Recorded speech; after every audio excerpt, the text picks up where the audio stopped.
Thank you, choir and Charlene and you guys for worshiping today. It's been incredible.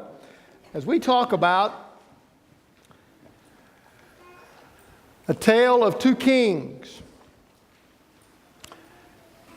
And when you talk about two kings, you're going to talk about a tale of two kingdoms also, because they're connected. We're going to talk about a tale of two kings as we look at the Christmas season and understand some of the depth of it and what it really means. Because here's what I know. Jesus' birth was met with conflict and controversy. It was the reality of two kings colliding and two kingdoms in conflict. And nothing has changed in over 2,000 years. There's still two kingdoms in conflict. And yet the conflict, it continues today. It carries on. So let's understand how that works and how we can enjoy our King and rejoice in the kingdom that he brings to our life. So in doing so, I want you to know Herod, the king of the Jews ruled from the kingdom of darkness. Pretty interesting. There's a guy named Herod. He was Herod the Great, if you will. He was an interesting person. He ruled for a long time. He was half Jewish. And Rome had given him a position to help appease the Jewish people. And so he's doing it, but he basically doesn't like the Jewish people much. And he's really not a God-fearer at all. But he's the king of the Jews. That's how he got his title. He's the king of the Jews. He's there to kind of make sure the Jews do okay and stay in line. And he ruled from the kingdom of darkness. He moved from the dark side, we would call it. And here's what he did. So here's what I want you to see. Let's look at the story. Jesus was born in Bethlehem in Judea, old little town of Bethlehem, during the reign of King Herod. About that time, some wise men from the eastern lands arrived in Jerusalem asking, let me go ahead and say this. Now, there's been the birth of Christ. We've had the stable scene, and now something's happened because he's no longer the baby, but he's a newborn. Here's what happens. The men from the eastern lands arrived in Jerusalem asking, where is the newborn king of the Jews? Now, let me tell you what that did to Herod. That made him mad because he was the king of the Jews. You say, well, surely there was a baby and it'd be a long time. Why was he worried about that? Herod was paranoid. Someone was always trying to get his throne. He had many sons, daughters, and wives. You know why he had many wives? He killed them because he thought her children would be a threat to his throne. So he killed many wives, sons, and daughters just to make sure there was no competition. Pretty interesting, isn't it?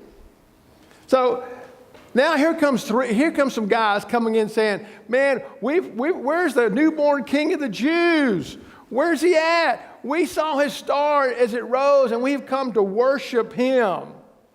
Wow. Pretty interesting. King Herod was deeply disturbed when he heard this, as was everyone in Jerusalem.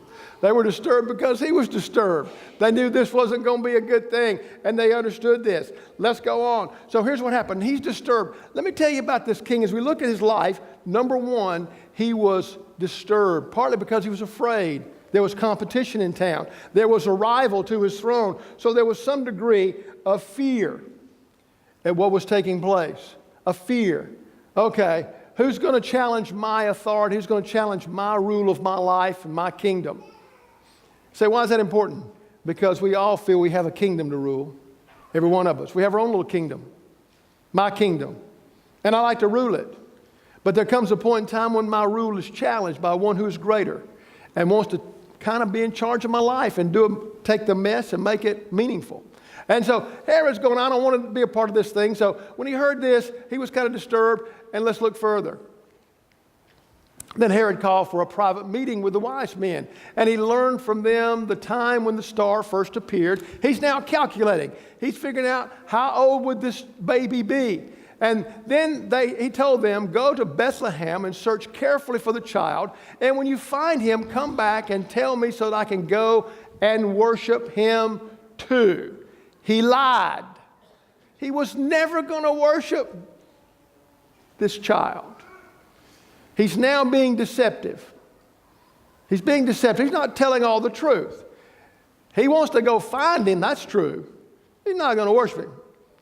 And so he puts on his best face and he says, look, I'm excited about this king too. Let me go find out who he is, and I want to go and worship him. No, I don't. He wanted to go see him but not worship him. So he said, let's do that. And look further. So Herod was furious. Now there's three things we've learned about this king. Number one, he's fearful all the time. He's paranoid. Number two, he basically can be very deceptive. And also he was furious when he realized that the wise men had outwitted him. Now, what had happened?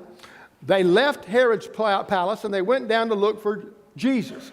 And he's no longer in the stable. He's in a house somewhere in Bethlehem. And they've met with him and they've seen him and they've worshiped him. And they've recognized him as being very unique in history and being a king in every right. And so they honored him with gifts of gold and frankincense and myrrh. And now they, instead of going back and telling Herod where they found Jesus, they were informed miraculously by God to go and don't go back. It was not truth, and they went a different way. And they also made sure the angel communicated to Joseph, you go to Egypt, hide out a little bit, because bad things are going to happen. Herod was furious, angry, mad. And when he realized that the wise men had outwitted him, he sent soldiers to kill all the boys in and around Bethlehem who were 2 years old and under. What a tragedy. What a tragedy.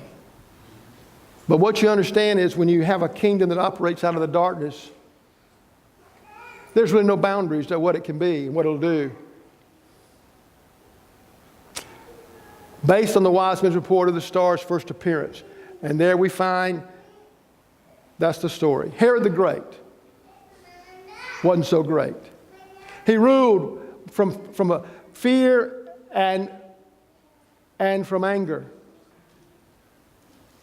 He wanted no rival of his kingdom. He wanted to be in charge, and he wanted no one to tell him different. It was a kingdom ruled from darkness because the conflict was with the king of the Jews who was coming.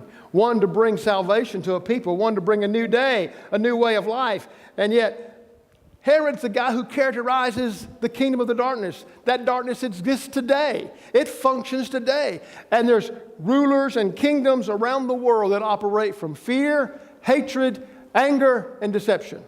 Pick them out. All through history you see it. Men who took charge and began to create a kingdom built on violence and hatred and destruction. Destroy the competition. Destroy the enemy. No challenge to my throne. But let me tell you something about a more personal kingdom. Sometimes we fight over our own little kingdom. And we operate from fear and anger and deception. And we don't want to rival either. That's why it's such a conflict to trust Christ as Savior. Because He comes to be Lord and King. He comes to take charge. And a lot of times people do not want that in their life. So I look at this and I see this story. Here's a tale of a king who basically when he died, no one wanted to mourn. But he lived like many other kings after him who've represented the darkness, who've hated the light of Christ, the truth about Christ, the person of Christ, Jesus. We've seen it all through history. And even today we see nations and kingdoms that despise the very reality of Christianity. It's a tale of a king and kingdom. But I'm thankful that's not all there is, because we look at this and we realize there's another side to the story. The tale of one king is one of darkness. But there's another king to talk about. And this is Jesus, King of the Jews, rules from the kingdom of light. He rules from the kingdom of light. He's a different kind of king. He brings something to life that no other king's been able to do. He can do something incredible. For here's what we understand about Jesus. Herod was king for a day, just a period of time. Jesus is king forever. But here's what we know about him. The Word gave life to everything that was created, and his life brought light to everyone. You see, Jesus was the light of the world, man. He came to do away with the darkness, to to expose the darkness, the anger of darkness, the hatred of darkness, the fear of darkness. He came to say, I'm going to deal with that. I'm light. I don't know about you, but I've always liked walking to the light. I've woke up sometimes in the middle of the night, heard something, I need to check it out, and it's dark. You know what I'm looking for? I'm looking for that little night light that shines under the door because I'm going to walk to the light. I don't want to walk in the dark. Matter of fact, I've never liked walking in the dark. On my key ring is a little flashlight. It's with me all the time. I don't like walking in the dark because things happen when you walk in the dark. Fall, hit your head. Fall, hurt stuff. Step on something, hurt your foot. I don't like walking in the dark. But yet there is a spiritual darkness that people walk in all the time. So the Word gave life to everything that was created in His life, brought light to everyone. The light shines in the darkness, and the darkness can never extinguish it. Man, the light of the kingdom breaks through all barriers and all darkness, leading us, and the judgment is based on this fact. You ready? The fact. God's light came into the world, but people loved the darkness more than the light, and their actions were evil. Is that not true today? You say, why do people do what they do? How can people be so mean? How can people be so cruel? There you go. There's the fact. They love the darkness. They love the kingdom of darkness more than the kingdom of light. And they do bad things. That explains where we are